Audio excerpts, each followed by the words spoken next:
하나님의 말씀은 요한복음 14장 16절에서 17절의 말씀입니다.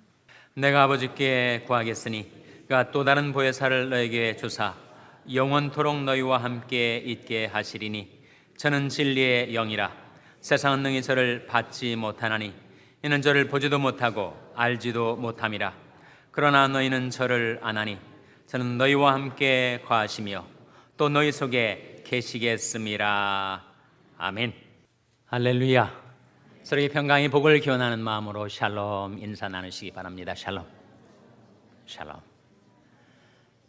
오늘 할렐루야 찬양대가 성령이 오셨네. 정말 은혜롭게 힘차게 악보도 없이 잘 불러주셨습니다. 귀한 찬양 감사드립니다. 오늘이 오순절 성령 강림절입니다. 오순절이란 말은 50일째 되는 날이라는 거죠. 무엇으로부터 50일째일까요? 바로 부활절부터 오순절까지 50일. 예수님께서 이렇게 말씀하신 바가 있습니다. 누구든지 목마르거든 내게로 와서 마시라. 나를 믿는 자는 성령의 이름과 같이 그 배에서 생수의 강이 흘러나리라 하시니 이는 그를 믿는 자의 받을 성령을 가리켜 말씀하신 것이라. 예수께서 아직 영광을 받지 아니하신 고로 성령이 아직 저에게 계시지 아니하시더라. 예수께서 아직 영광을 받지 아니하셨다. 어떤 사건을 가리킬까요? 바로 십자가와 부활 사건을 가리키죠. 그것이 있은 다음에 비로소 성령이 오시게 된다. 유월절이 있고서야 오순절이 있게 되는 거죠. 부활절이 있고서야 성령 강림절이 있게 되는 것입니다. 성령께서 강림하심으로써 이 지상에 존재하지 않았던 것이 처음으로 등장하게 되었는데 그것이 뭐죠? 성령이 강림하심으로써 무엇이 탄생했습니까? 무엇이 바로 교회가 탄생을 했죠. 그리스도의 몸된 교회가 오순절날 성령 강림절날 탄생하게 된 것입니다. 교회는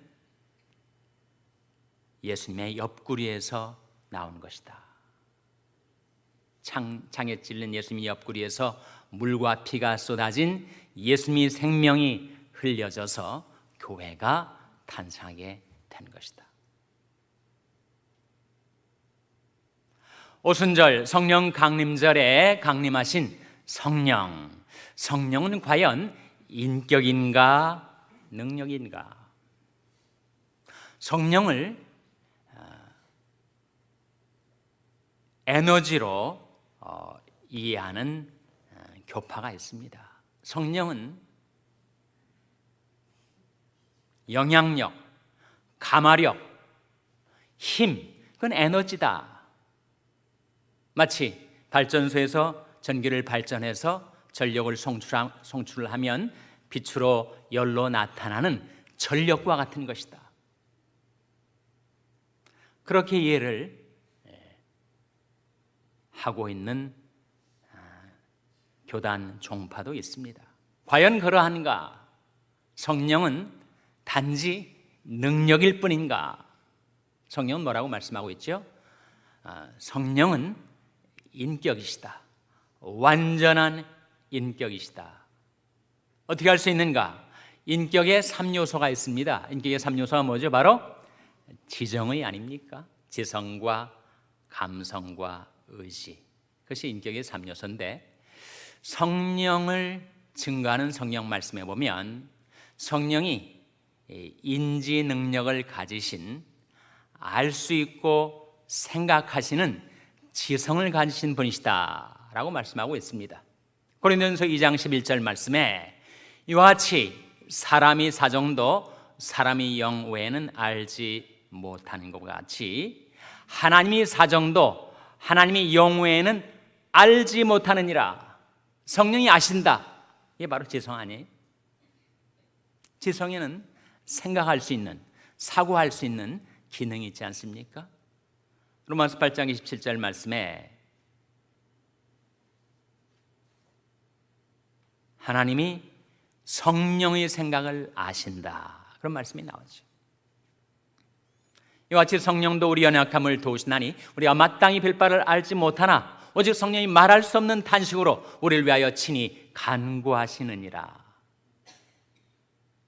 하나님이 바로 우리 안에서 우리를 위하여 간구하시는 성령의 생각을 아신다. 성령의 생각, 바로 성령이 지성을 가리키는 거 아니겠어요? 성령은 완전한 지성을 가지신 인격체이십니다. 뿐만 아니라 성령은 감성을 지니셨어요. 데살로니가전서 1장 6절 말씀에 너희가 많은 환난 중에 성령의 기쁨으로 도를 받았으니, 성령의 기쁨이 나와요. 성령은 기뻐하시는 분이십니다. 감성을 지니신 분이세요. 로마서 15장 3절 말씀에 내가 우리 주 예수 그리스도로 말미암고 성령의 사랑으로 말미암아 너희를 권하노니, 성령의 사랑이 나옵니다. 성령은 사랑의 영, 성령은 사랑을 지니신, 감성을 지니신 인격. 에베소 4장 3절 말씀에 하나님의 성령을 근심하게 하지 말라 하는 말씀이 나오는데, 성령의 근심이 나옵니다. 성령은 근심하시기도 하시는 분, 기뻐하시고 사랑하시고 근심하시고, 바로 성령은 감성을 지니신 인격이시다 하는 거죠. 또한 성령은 의지를 지니신 분이십니다. 고린도전서 12장 11절 말씀에 이 모든 일은 한 성령이 행하사 그 뜻대로 각 사람에게 나눠주시느니라. 은사를 나눠주시는 것을 가리키는 말씀인데, 거기 보면 성령이 그 뜻대로 우리 각 사람에게 은사를 나눠주신다 했으니, 성령은 뜻을 가지신 분, 의지를 가지신 분이라 하는 거죠. 사도행전 13장 2절에 보면 성령께서 안디옥 교회에 임하셨습니다. 그들이 주를 섬겨 금식하면서 하나님의 뜻을 구할 때 성령이 가라사대 내가 불러 시키는 일을 위하여 바나바와 사울을 따로 세우라, 이렇게 성령께서 말씀하세요. 그래서 세계 선교가 출발된 거 아닙니까? 안디옥 교회에서 바나바와 후에 바울이 된 사울을 파송해서 세계 선교의 새 장이 열리게 되었죠. 근데 그것이 어떻게 이루어진 것인가? 성령께서 그 교회 가운데 내가 불러 시키는 일을 위하여 바나바와 사울을 따로 세우라 하시는 성령의 의지, 성령의 뜻이 나타나게 된 것입니다. 이렇게 볼 때 성령은 단순한 물체도 아니고 영향력도 아니고 에너지도 아니고 우리와 같은 지성과 감성과 의지를 가지신 인격이시다. 사실은 우리가 카피고 성령이 오리지널입니다. 성령은 완전한 인격이십니다.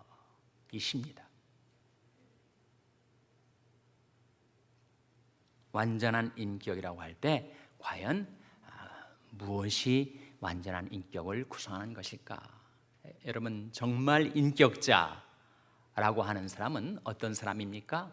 사랑과 희락과 화평과 오래 참음, 자비와 양선과 충성과 온유와 절제의 인물이 진정한 인격자 아니겠어요? 그런데 그것이 바로 성령의 열매 아닙니까? 성령의 열매란 성령께서 우리에게 감화 감동을 하시고 우리를 새롭게 변화시켜 주실 때 우리에게서 나타나는 인격적인 품성을 가리키는 것인데, 그것이 다 성령에게서 나온 거예요. 그러니까 성령이 바로 완전한 인격이시죠. 그러나 동시에 성령은 능력이십니다. 무한한 능력이세요. 우리는 인격이라고 하지만 7, 80년 살다가 죽지만 성령은 영원하신 성령. 히브리서 9장 14절에 보시면 하물며 영원하신 성령으로 말미암아 흠없는 자기를 하나님께 드린 그리스도의 피가 어찌 너희 양심으로 죽은 행실에서 깨끗하게 하고 살아계신 하나님을 섬기게 못하겠느냐 하는 말씀 속에 영원하신 성령이 나와요. 성령은 영원하신 분. 우리가 이 땅의 삶을 마치고 떠난 이후에 우리 자녀들이 인생 가운데 함께 하실 분, 우리 자녀들도 언젠가는 이 세상을 떠나게 될 텐데 그 자녀들이 자녀들과 함께 계실 분, 성령은 영원하신 성령. 성령은 무소부지하십니다. 내가 주의 신을 떠나 어디로 가며 주의 앞에서 어디로 피하리이까? 내가 하늘에 올라갈지라도 거기 계시며 음부의 내 자를 펼지라도 거기 계시니이다. 성령은 무소부지하십니다. 편재하세요. 동시에 하늘에도 계시고 땅에도 계시고 음부에도 계시고 내 마음에도 계시고 내 후손들이 마음에도 동시에 계시는 분. 성령은 또한 무한 광대하신 분이십니다. 성령은 또한 전능하신 성령. 그래서 성경이 성령을 증거할 때 성령은 완전한 인격이실 뿐만 아니라 무한한 능력이시다. 창조의 능력을 가진 성령. 창세기 1장 2절 말씀에 하나님의 신은 수면 위에 운행하시더라. 창조의 역사에 성령께서 동참하셔서 창조의 역사를 이루고 계심을 보여주고 있습니다. 시편 104편 30절에 보시면 또 주의 영을 보내어 저희를 창조하사 지면을 새롭게 하시나이다, 그런 말씀이 나와요. 하나님께서 창조의 역사를 이루실 때 주의 영을 보내셔서 온 세상을 창조하셨다라고 했습니다. 그리고 창조된 피조개, 우리 인간도 세월이 흐르면 마음도 몸도 다 낡아지고 쇠하게 되는 것처럼 이 피조개, 자연 만물도 오랜 세월이 흐르면 닳아지고 그리고 쇠잔케 됩니다. 그때 주의 영을 보내어 저희를 창조하사 지면을 새롭게 하시나이다. 창조와 갱신의 역사를 성령을 통하여 이루시는 하나님. 그러니까 성령께서는 창조하신 다음에 그 다음에 그것이 어떻게 되든 방치해 두신 것이 아니라 계속 우리와 함께 하시고 우리를 보존하시고 지탱하시고 유지해 주시고 갱신하시는 하나님의 영이시다. 욥이 그렇게 고백을 했습니다. 하나님이 신이 나를 지으셨고, 창조죠, 전능자의 기운이 나를 살리시느니라, 유지 아닙니까? 우리 어머니 못해서 우리 한 사람 한 사람을 창조하신 분도 성령이시고, 우리가 오랜 세월 동안에 건강과 생명을 유지하며 살아갈 수 있도록 연약한 우리 인생을 지탱해 주시고 붙들어 주시고 유지해 주시고 보존해 주시고 새롭게 해주시는 분도 성령이시다. 하나님이시니 나를 지으셨고 전능자의 기운이 나를 살리시느니라. 그래서 성령은 완전한 인격이시고 무한한 능력이십니다.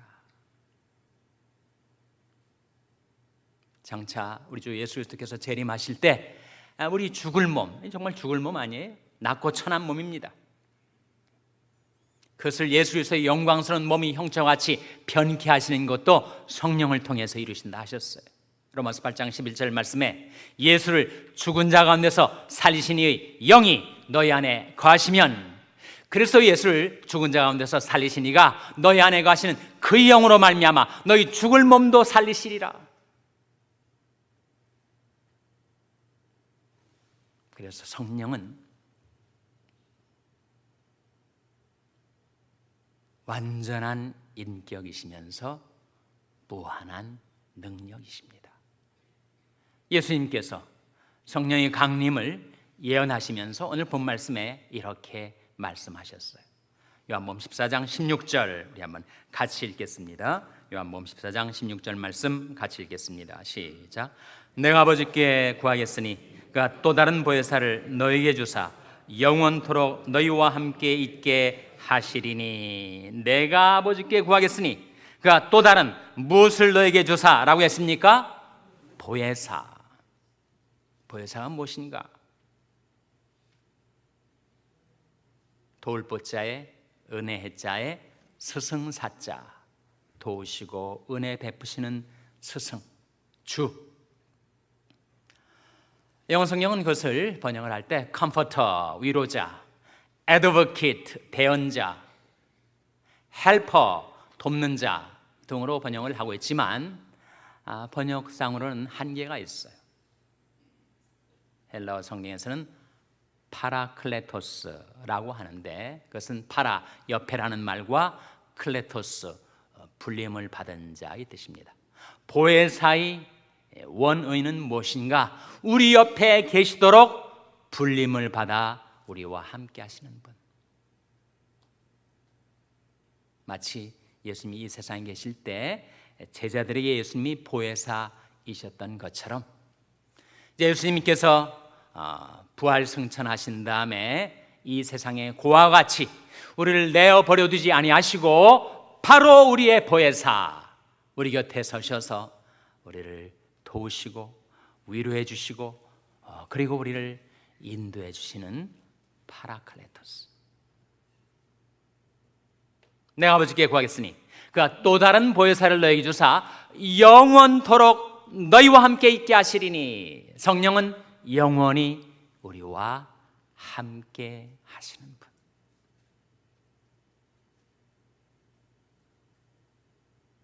그분이 바로 인격이시기 때문에 우리는 성령과 교통하고 성령과 대화하고 성령과 사귀고 성령을 모시고 다니고 성령과 동행하는 삶을 살 수 있게 되는 것입니다. 어느 가정에, 크리스찬 가정에 남편이 돌아가셨어요. 남편이 워낙 자상하시고 그리고 책임감도 투철하고 워낙 능력 있는 남편이어서 그 부인이 평생을 남편에게 기대 살았다고 합니다.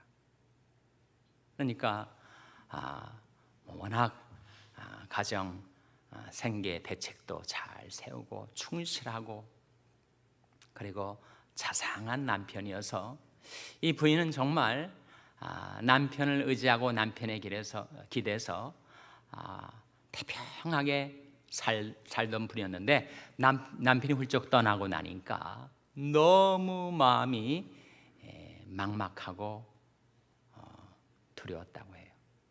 그래서 정말 남편이 사라져버린 이 세상이 온통 텅 빈 것처럼 느껴져서 그 마음의 공허함을 달랠 길이 없었다고 합니다.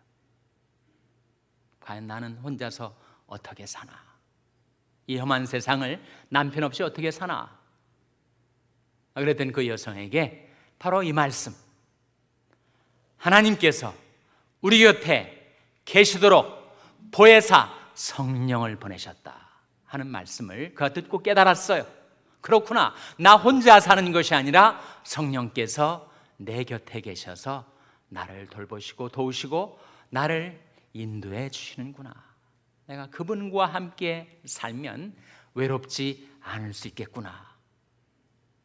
그 깨달음을 갖고 살게 되어서 1년 반 후에 그 말씀을 그에게 증거한 분을 만났을 때 여전히 그렇게 세상을 못 살 것 같은 그 여성이 남편 없이도 성령을 모시고 그렇게 든든하게 평안을 누리며 살고 있는 모습을 보게 되었다고 합니다. 어떤 한 젊은 여성은 공황장애가 왔어요. 공황장애가 정말 무서운 병입니다. 온몸이 건강한데도 그 공황장애 한번 엄습을 하면 정신이 다 마비가 된 것처럼 그 두려움, 그 어둠, 그 절망감, 몸은 건강한데 공황장애가 그의 심령, 그의 정신을 다 망가뜨려 놨기 때문에 건강도 무너지게 되는 무서운 병인데, 공황장애에 걸린 이 여성이 정말 그렇게 무서움 때문에 어디가 혼자 있지를 못했어요. 방 안에 혼자 있지 못했고 어둠 속에 혼자 있지 못했고 항상 사람들하고 같이 있어야만 되는 그런 젊은 여성이었어요. 근데 그에게 내가 아버지께 구하겠으니 그가 또 다른 보혜사를 너에게 주사 영원토록 너희와 함께 있게 하시리니 하는 말씀을 그가 듣고 깨달았을 때 그가 그 마음이 달라졌어요. 아, 그렇구나. 무서운 데서 나 혼자 있는 게 아니라 성령이 함께 계시는 것이구나. 집에 들어와서 어머니한테 그 얘기를 했더니 반신반의. 너 정말 집 다락방 골방 문 잠궈놓고 어두운 데서 너 혼자 있을 수 있어? 1시간 동안? 혼자 할 수 있다고. 그럼 한번 해보라고. 그 캄캄한 밤 방에 혼자서 1시간 동안 두려워하지 않고, 성령이 함께 계시니까 마음이 든든하고 평안하니까 있다가 내려오니까 어머니가 정말 놀랬다는 거예요.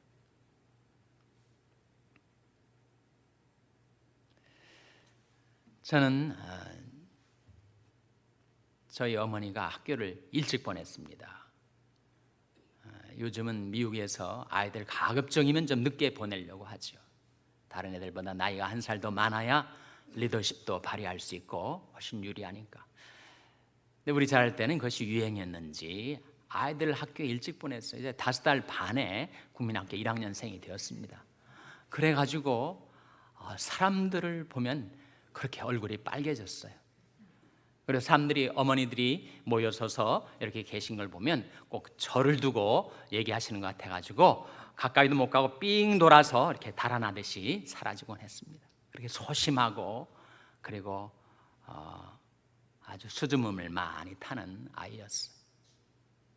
사람들 앞에 서면 말을 못했습니다. 말문이 막혀가지고 그냥 스테이지 프라이트라고 하죠. 사람들 앞에 서면 떨려가지고 말을 못하던 그런 저였는데, 여러분, 제가 지금 여러분 앞에 서 있는데 보시기에 좀 괜찮게 말을 하죠. 성령께서 저를 변화시키셨습니다. 두려워 말라. 나는 너의 방패요 너희 지키 큰 상급이니라. 저는 말씀을 증거할 때마다 항상 그 말씀을 의지해요. 하나님이 내 방패신데, 또 내 예상과는 달리 내가 설교에 죽을 쓰고 실패를 하더라도 하나님이 내 지키 큰 상급이신데, 한번 설교 죽 썼다고 내가 세상이 무너진 것처럼 낭망할 이유가 어디 있는가.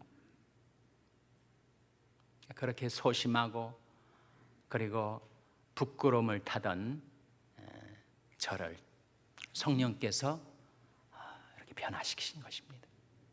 성령이 함께 하시는데 왜 그리 걱정하는가. 잠언 6장 22절 말씀에 내가 낮에 다닐 때 그것이 너를 보호하며 인도하며 밤에 잘 때 그것이 너와 함께 있어 너를 지키며 아침에 깰 때 그것이 너와 더불어 말하리니. 그것은 말씀인데 바로 성령이시죠. 성령께서 우리가 낮에 다닐 때 우리를 인도해 주십니다. 밤에 잘 때, 그런 불면증에 시달리는 분들은 성령이 내 곁에 계시다, 나의 보혜사시다 라는 것을 확신하게 되면 불면증을 극복할 수 있습니다. 밤에 잘 때 나를 보호하시며 아침에 깰 때 나로 더불어 말하시는 성령, 그 성령이 우리 곁에 서시고 영원히 우리와 함께 하신다. 완전한 인격이시고 무한한 능력이신 성령, 그 성령을 모시고 그 성령과 대화하고 그 성령과 교통하고 그 성령과 동행하고 성령이 능력 가운데 살아가시는 여러분 되시기를 주님의 이름으로 축원합니다. 기도하시겠습니다.